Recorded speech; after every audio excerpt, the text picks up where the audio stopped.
as well as she could, for the hot day made for her feel very sleepy and stupid.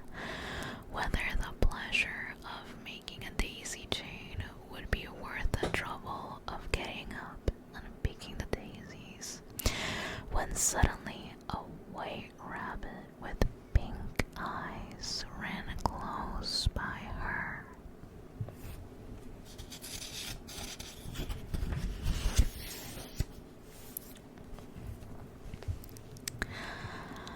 There was nothing so very remarkable in that, nor did Alice think it so very much out of the way to hear the rabbit say to itself, "Oh dear, oh dear, I shall be too late." When she thought it over afterward, it occurred to her that she ought to have wondered at this, but at the time it all seemed quite natural. But when the rabbit actually took a watch out of its wristcoat pocket and looked at it, and then hurried on, Alice started to her feet, for it flashed across her mind that she had never before seen a rabbit with either a wristcoat pocket or a watch to take out of it, and burning with curiosity, she ran across the field after it, and was just in time to see it pop down a large rabbit hole under a hedge. In another moment, down went Alice after it, never once considering how in the world she was gonna get out again.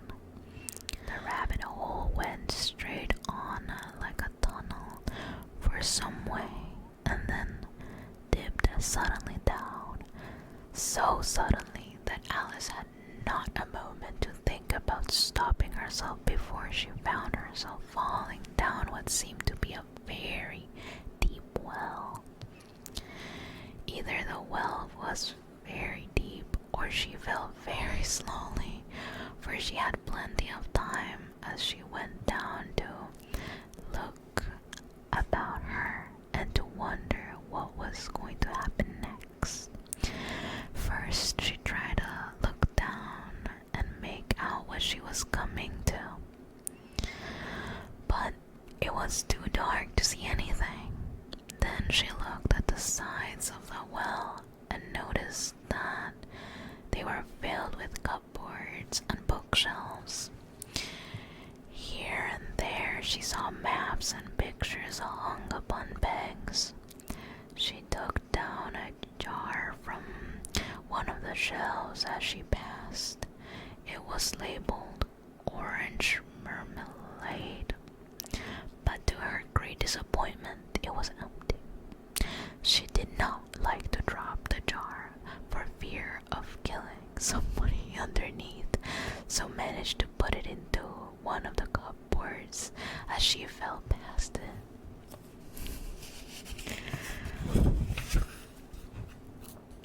Well, thought Alice to herself, after such a fall as this, I shall think nothing of tumbling downstairs. How brave they'll all think at me at home. Why, I wouldn't say anything about it, even if I fell off the top of the house, which was very likely true. Down, down, down, would the fall never come to an end? I wonder how many miles I've fallen by this time, she said aloud. I must be getting somewhere near the center of the earth.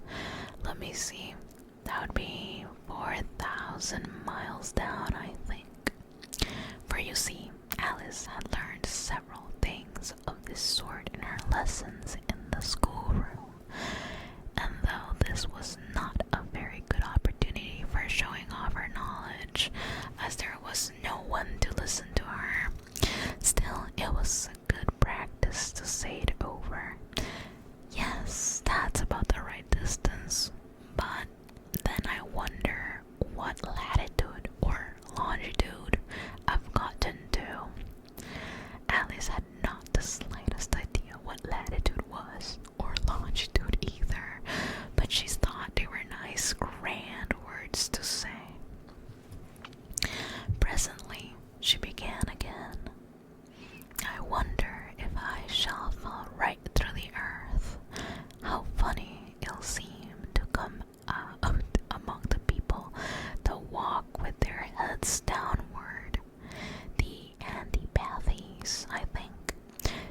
was rather glad there was no one listening this time, as it didn't sound at all the right word.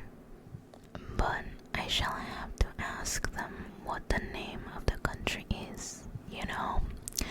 Please, ma'am, is this New Zealand or Australia? And she tried a curtsy as she spoke, fancy curtsying as you're falling through the air. Do you think you could manage it?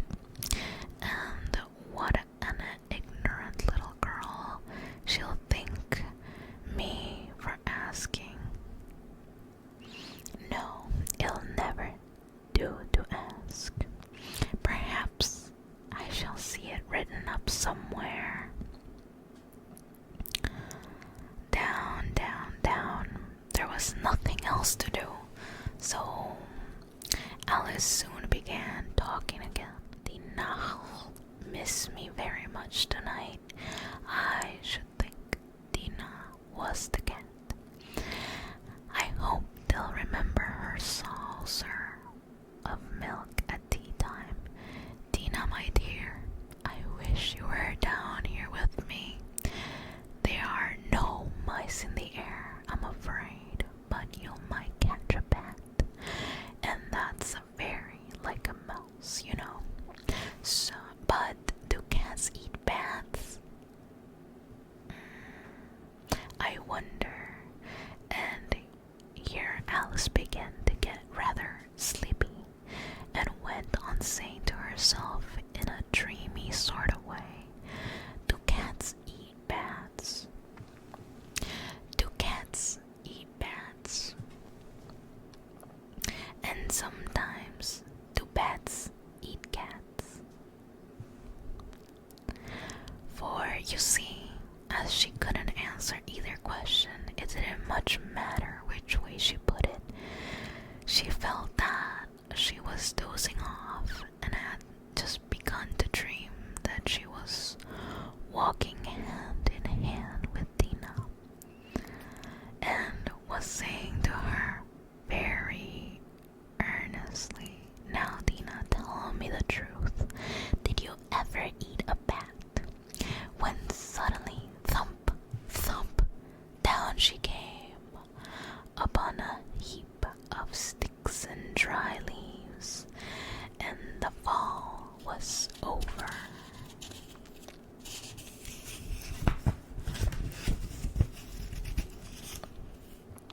Alice was not a bit hurt, and she jumped up onto her feet in a moment. She looked up, but it was dark overhead. Before she was another long passage, and the white rabbit was still in sight, hurrying down it. There was not a moment to be lost. Away went Alice like the wind, and was just in time to hear it say, as it turned a corner, oh, my ears and whiskers, how late it's getting. She was close behind it when she turned the corner, but the rabbit was no longer to be seen. She found herself in a long, low hall, which was lit up by a row of lamps hanging from the roof. There were doors all around the hall, but then were all locked when Alice had been all the way down one side and up the other, trying every door. She walked sadly down the middle, wondering how was she ever gonna get out again. Suddenly she came upon a little tree-legged table, all made of solid glass. There was nothing on it but a tiny golden key, and Alice's first idea was that this might belong to one of the doors of the hall. But alas, either the locks were too large or the key was too small. But at any rate, it would not open any of them. However, second time around, she came upon a low curtain she had not noticed before. And behind it was a little door, about 15 inches high. She tried the little golden key in the lock, and to her great delight, it fitted.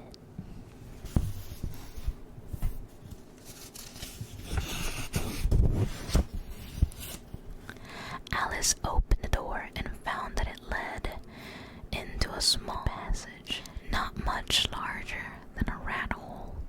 She knelt down and looked along the passage into the loveliest garden you ever saw. How she longed to get out of that dark hall and wandered about among those beds of bright flowers and those cool fountains. But she could not even get her head through the doorway, and even if my head would go through, thought poor Alice, it would be of very little use without my shoulders. Oh, how I wish I could shut up like a telescope. I think I could if I only knew how to begin. For you see, so many out-of-the-way things had happened lately that Alice had begun to think that very few things indeed were really impossible. There seemed to be no use in waiting by the little door, so she went back to the table, half hoping she might find another key on it, or at any rate a book of rules for shutting people up like telescopes. This time she found a little bottle on it, which certainly was not here before, said Alice. And tied around the neck of the bottle was a paper label with the words "Drink Me" beautifully printed on it in large letters. It was all very well to say, "Drink me," but the wise little Alice was not going to do that in a hurry.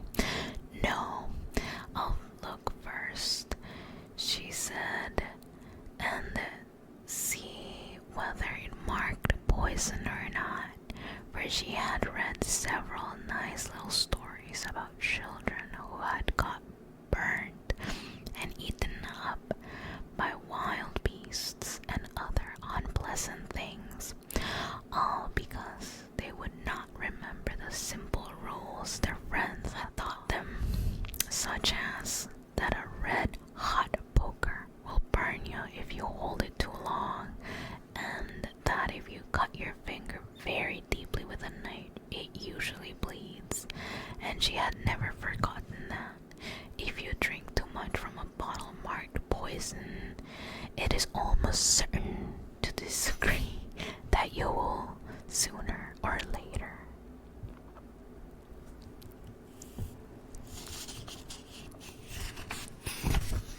However, this bottle was not marked poison, so Alice ventured to taste it. Alice ventured to taste it, and finding it very nice, it had in fact a sort of mixed flavor of cherry tart, custard, pineapple, roast turkey, toffee, and hot buttered toast.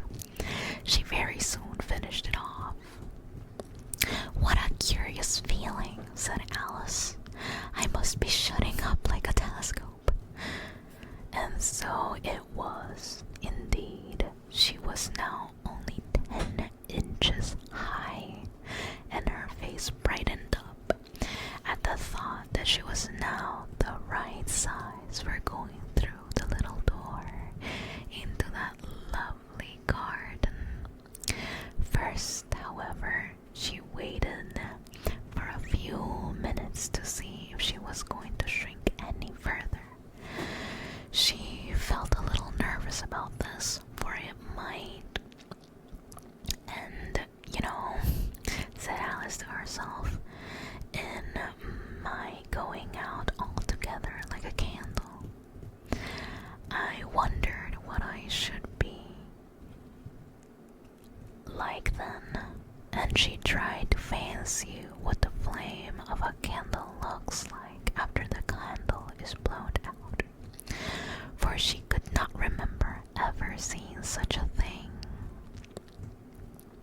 After a while, finding that nothing happened, she decided on going into the garden at once. But alas, for poor Alice, when she got to the door, she found she had forgotten the little golden key. When she went back to the table for it, she found she could not possibly reach it.